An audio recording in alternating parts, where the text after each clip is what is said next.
Selamat pagi bosku, jumpa kembali bersama saya Cecilia dari Pilar Mas Investindo Sekuritas. Touch your heart, touch your profit. Nah, seperti biasa kita akan mulai saja nih market review kita hari ini, Selasa 8 Juni 2021 dengan episode Good to be Bad. Maka dari itu jangan kemana-mana ya bosku, tetap di channel Pilar Mas Investindo Sekuritas. Touch your heart, touch your profit. Pionir Sekuritas Channel di Indonesia.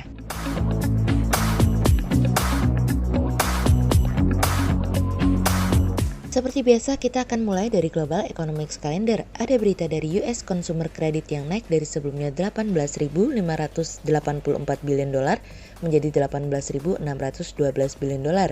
Kemudian ada dari Eurozone Sentix Investor Confidence yang naik dari sebelumnya 21 menjadi 28,1.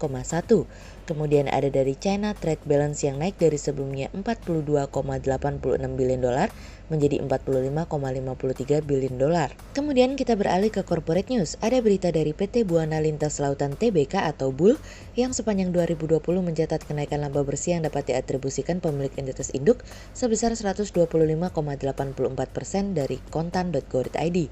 Kemudian ada dari PT Campina Ice Cream Industry Tbk atau CEM yang catatkan penjualan bersih CAM naik 9,88% year on year menjadi 232,76 miliar rupiah pada kuartal 1 2021 dari kontan.go.id.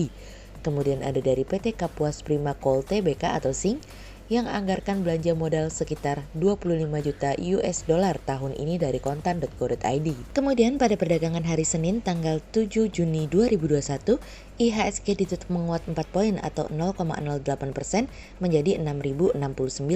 Sektor consumer cyclicals, healthcare, industrial bergerak positif dan mendominasi penguatan IHSG kali ini.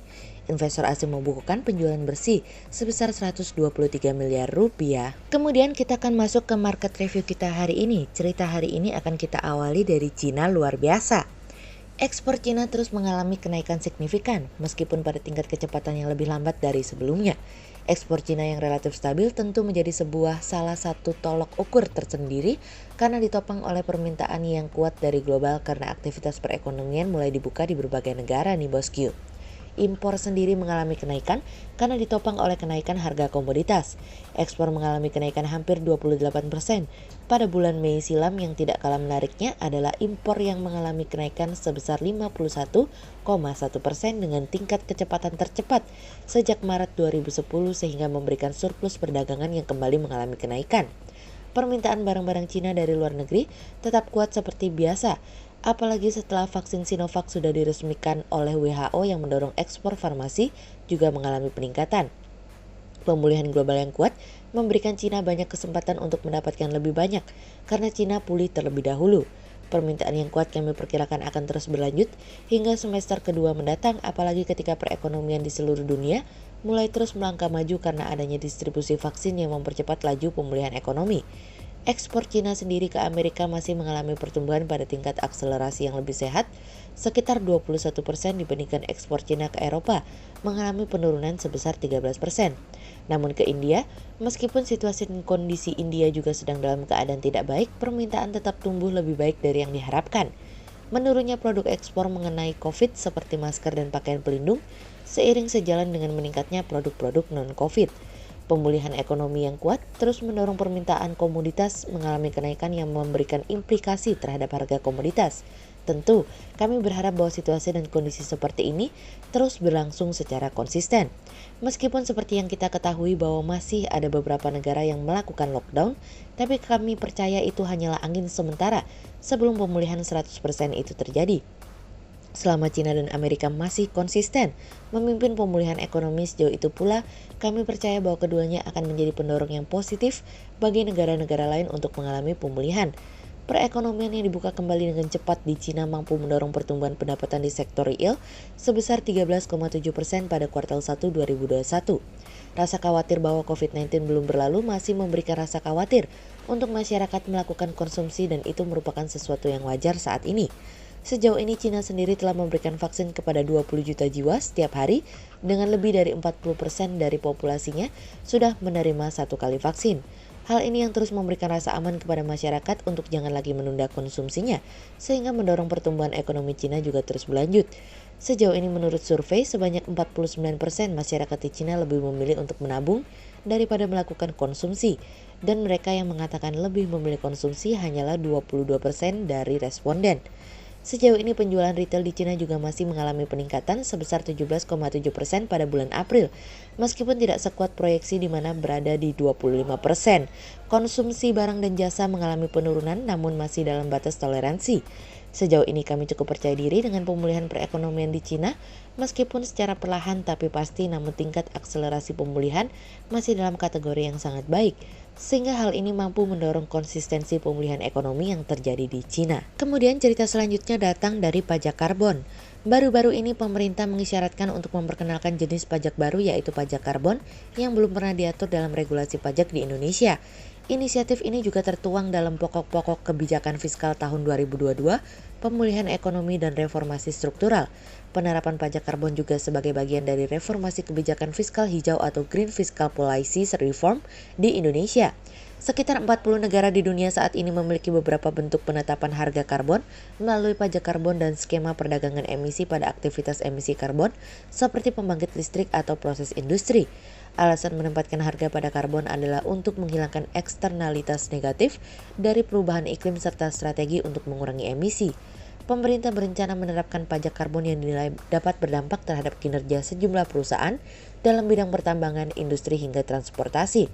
Pengenaan pajak karbon kepada wajib pajak orang pribadi dan badan atas emisi karbon dengan besaran tarif minimal $75 per kilogram karbon dioksida ekuivalen atau CO2e atau satuan yang setara. Pengenaan tarif pajak karbon diusulkan sebesar $5 hingga $10 per ton CO2. Kisaran tarif tersebut dinilai masuk akal, mengingat tarif yang lebih agresif di negara lain.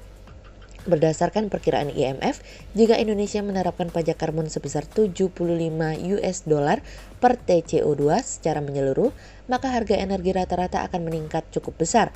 Peningkatan harga tersebut akan terjadi pada batu bara, gas alam, listrik, dan bensin yang masing-masingnya akan meningkat sebesar 239%, 36%, 63%, dan 32%. Kenaikan harga tersebut dinilai dapat berdampak negatif dalam jangka pendek di mana biaya energi dapat mempengaruhi konsumsi. Namun kami memperkirakan potensi penerimaan pajak karbon pada tahun pertama implementasi sekitar Rp29 triliun hingga Rp57 triliun atau 0,2% hingga 0,3% dari PDB, dengan asumsi taraf pajak sekitar $1 hingga $5 per TCO2 yang mencakup 60% emisi energi. Sehingga berdasarkan technical analisa, kami melihat saat ini IHSG memiliki peluang bergerak menguat terbatas dan ditradingkan pada level 6043 hingga 6103. Selama IHSG masih belum konsisten untuk berada di atas 6115, maka tekanan koreksi akan lebih besar daripada potensi penguatannya. Tetap hati-hati karena hari ini pun IHSG berpotensi mengalami pelemahan alih-alih menguat terbatas. Berikut stock watch pilar emas hari ini ya bosku. Yang pertama ada dari BBCA, kemudian yang kedua ada dari ISAT, dan yang ketiga ada dari Cepin. Berikut dua saham yang kami analisa hari ini ya bosku. Yang pertama ada dari Bull atau PT Buana Lintas Lautan Tbk yang sepanjang 2020 mencatat kenaikan laba bersih yang dapat diatribusikan pemilik entitas induk sebesar 125,84%. Sepanjang tahun 2020, perusahaan yang bergerak jasa pelayaran, dan pengangkutan mencatatkan kinerja yang luar biasa di mana laba bersih dapat diatribusikan pemilik entitas induk sebesar 125,84% atau senilai $36 juta dari $18,94 juta. Hal ini sejalan dengan pendapatan yang dibukukan perusahaan, di mana pendapatan berada di nilai $194,42 juta dari $101,45 juta dari perolehan tahun 2019. Sehingga berdasarkan technical analisa dalam tren pada jangka waktu short term berpotensi untuk bearish dengan target 268 dan tingkat probabilitas sebesar 78%. Sementara dalam jangka waktu long term berpotensi untuk bearish dengan target 210 dan tingkat probabilitas sebesar 82%.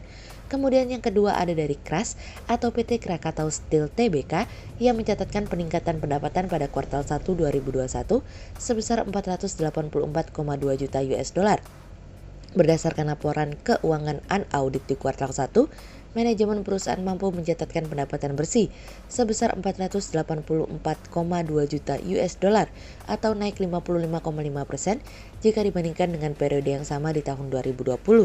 Tumbuhnya pendapatan tersebut mendukung laba bersih, di mana laba periode berjalan yang dapat diatribusikan kepada pemilik entitas induk sebesar 22,08 juta US dollar.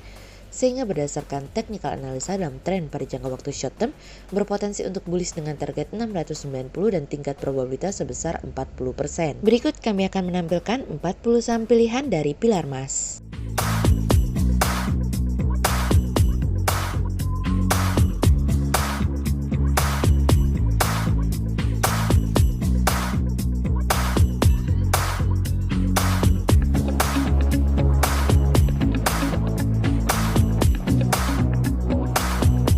Sekian untuk review market kita kali ini ya bosku. Untuk info lebih lengkapnya bosku bisa download PDF dengan klik link di bawah video ini atau bisa juga langsung akses ke website kami di www.pilarmas-investindo.co.id. Dan jangan lupa untuk selalu jaga kesehatan buat para bosku ya. Kita akan bertemu lagi besok pagi untuk market review yang berikutnya. Jadi jangan lupa like, subscribe, dan tonton terus channel Pilar Mas Investindo Sekuritas. Touch your heart, touch your profit. Pionir Sekuritas Channel di Indonesia.